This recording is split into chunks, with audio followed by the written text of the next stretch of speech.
You see the thumbnail? I'm about to go in on alone, loneliness, and all that good stuff. Now, there are great benefits that come with being alone. Benefits like self reflection. You can focus more on yourself. You're able to be yourself more when you're alone. There are a lot of health benefits that come with being alone. You got inner peace, clarity. You're not as distracted when you're by yourself. You're not as anxious. You probably don't struggle with anxiety as much when you're alone because you're not in a performative state when you're around people. See, when we get around people and we get in crowds, we perform, and that can cause anxiety for a lot of us. I've experienced that. And sometimes I have to back away from the crowd and be alone because people want you to act and be a certain way in order to fit in with them. You know what I'm saying? So when you get around groups, everybody's putting on the front because they feel like they have to do this to be accepted. If the real mask were to come off, we probably would walk the other way from the person because we wouldn't like what we see.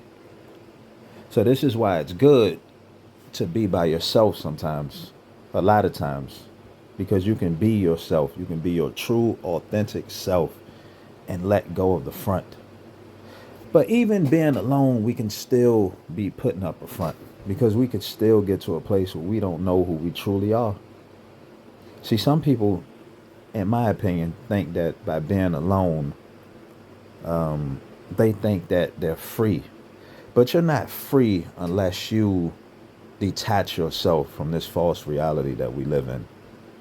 You don't experience true freedom until you detach from the false identity you've created. So when you retreat to being alone, undo the lies and the identity that society has created for you. Undo the identity that your family has created for you and shrink down to nothing. And once you shrink down to nothing, then you start to build yourself up into who you truly are supposed to be. And that is a child of God. When we let go of all this shit that we carry around, we break down into the true essence of who we are supposed to be, which are children of God. This is who we are called to be in our life. This is where you should want to be at. So when people talk about being alone, they talk about being alone for a lot of selfish reasons that I don't really agree with. People want to, I wouldn't just say selfish, but people retreat to themselves because they've been hurt. You know, they've been hurt by the people they hang around with, the people that are closest to them. Some people have been walked all over, stepped on, disrespected, not heard. And it causes them to be alone.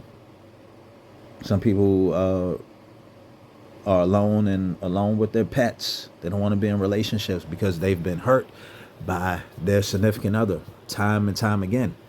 So it has backed them into a corner to be by themselves, which is not a bad thing, because if you're in relationships that cause a lot of distress and ruins your energy and depletes your energy levels and you're around energy vampires and things of that nature, then you may benefit from being by yourself.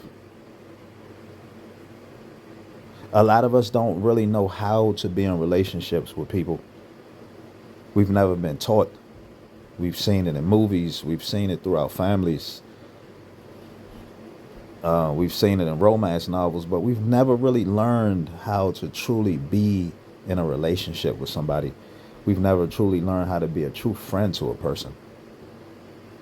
And I think what happens is, with a lot of us, when we get into friendships with people, we like to drain that person because that person provides us with this great surge of energy. So if we're coming from a place of lack, We like to drain that person. We want to soak up all their time. We want to talk to them every day. And we end up becoming the energy vampires. I think we all can be energy vampires at times, not just with people. We can become an energy vampire with anything that we give most of our life to, whether it be your job, whether it be your pet, whether it be your friends, your family members. Something that gives you that burst of energy, that dopamine. You always want to go back for more and get that shot. And I see this sometimes with pet owners where they're like overly protective of their pet, or they're just always focused on their pet. And I'm like, I don't think people really think about the animal's feelings. Animal may not want to be bothered with you. They may feel smothered. Animals have feelings too. They may get tired of you at times. And then when a new person comes around, then you wonder why your pet gravitated towards that person, because that person's new energy. And the pet owner standing there like, wow, what happened? Why they don't want to be around me? That's because they see you every day and they feel smothered by that energy every day. They experience you 24/7. You may not be with them all day long. Well, if you're a person who teleworks, things of that nature, you may not be with them all day long, but that pet will probably still feel smothered by you. I know I've got off topic. I tend to do that a lot, but I don't care. But being alone is not a bad thing. They say that Jesus was alone for 40 days and 40 nights.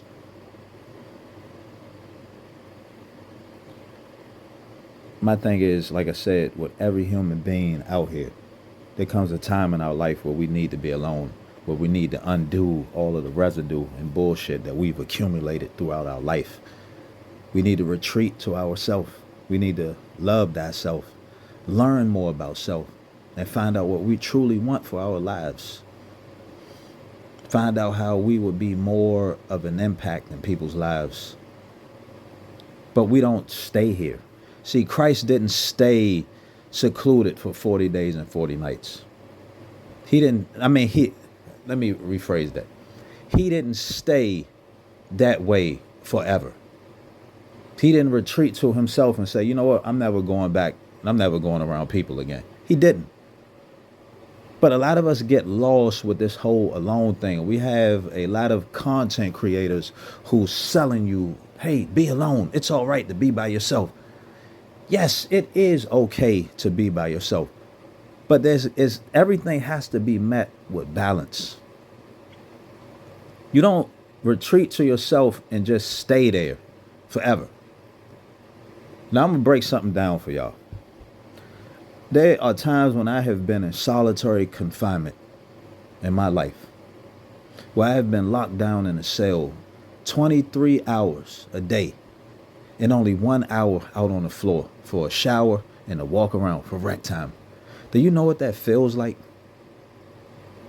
Whoever's listening, I don't know if you can relate, but after a while, you fiend for human interaction. I'm just telling you like that. So for a guy like me who loves to spend a lot of time alone, even I want to be around people at times, and I want to feel the energy of others. Even I like to be in a relationship with a woman at times, and I enjoy that. It doesn't have to be an overindulgence in it, but I need that for me. My spirit craves that.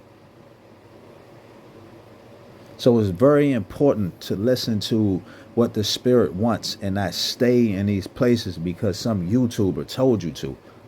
Got to be very careful with what we listen to and take in. Like I said in my other videos, people are making content to line up their pockets. But the message isn't always good. You have to take things with a grain of salt. You got to use discernment with a lot of this stuff we listen to. Meet everything with balance. You don't have to be alone all the time. It's all right to be around people, but be careful who you surround yourself with. Make better decisions, make better choices. If you feel like the person's energy is off, give a person the benefit of the doubt. If you encounter the same person several times and you feel the same weird energy, don't align yourself with that person. Start getting in tune with how you feel around somebody versus the way that they look. Don't focus on looks. Focus on how do you feel around them. Do they make you overly anxious? Do they make you nervous? Do they make you feel weird? Do they make you feel eerie? Do they make your gut turn? You have to listen to those things. Because if you don't, then you can surround yourself around people who really don't have your best interests. We also have to do this in our relationships that we get ourselves involved in. Have to use lots of discernment. Don't get so caught up on lust and looks. Now, I love a nice looking woman, but I also know that just because a person looks good doesn't mean that they are good. They may have bad intentions for you. So you have to listen to that shit. Because some people just want to steal your energy. So I can understand why being alone is what some people desire these days. But why do we desire to be alone? I feel like the pandemic enforced this. And a lot of the worldly issues we have going on now, we've been backed into a corner to be by ourselves. We don't trust people anymore. And then when we have so much information and misinformation on these social media platforms, it pushes us further and further away from each other. Use discernment. Don't follow content creators. We have plenty of content creators out there and spiritual gurus and all types of nonsense telling you, hey, be by yourself. Be alone. Yes, there's nothing wrong with being alone. But alone has to end at some point, and we have to reintegrate with society and people. When I was in solitary confinement, I was like, man, I want to go back to population because I can't stand being in this cell like this. I want to go back and be around people. So when I got released back in population, it was like being released on a damn playground, running wild, happy. So I'm telling you, from a guy who loves being alone a lot, I like my own company because I like myself. Even I have my limits. And I'm like, you know what? I crave the energy and the attention from another person. So think about everything, meet everything with balance. Don't allow these content creators to send you down a downhill spiral, because being alone can definitely have its negative effects on us. We can lose social skills. Man, I'm trying to think about all the things that come with being alone that I've experienced. We start becoming delusional about a lot of stuff when we spend too much time with ourselves. We begin to be out of touch with people. We don't know how to relate to people anymore when we get around them. It creates more social anxiety when we retreat to these lonely places we go to. So when we get around people, it's like, damn, you don't have the social skills to deal with them. I was unemployed at one point in my life for about 7 months. 7 months straight, spent every day by myself. My woman would come home, spend time with me for a little bit, and that was that. I didn't even have much interaction with her when she would get home because she was so tired from working all day. So I spent a whole lot of time by myself, and then when it was time to go back to work, I was nervous. I felt out of touch. I felt like I had lost a step when it comes to conversing with people. Eventually it came back, but I'm just saying, just imagine a person who goes off grid, becomes a recluse, stays in the house all the fucking time. They've done that for like 5 years straight. And then all of a sudden, they have to reemerge and be around people. Do you know how frightening that's going to be for that person? They're not going to know how to talk to people. They're going to be so far gone that people going to look at them like they crazy. Or they're going to be so wrapped up in their head to the point they may go back to being a recluse because they're not going to be able to handle it. This is why I say, don't stay in that lonely place for too long. There's nothing wrong with being by yourself. But being by yourself has to come to an end just like everything else. Use discernment. Meet everything with balance. Be a kind friend to yourself and undo the lies that you've been told and sold from this reality.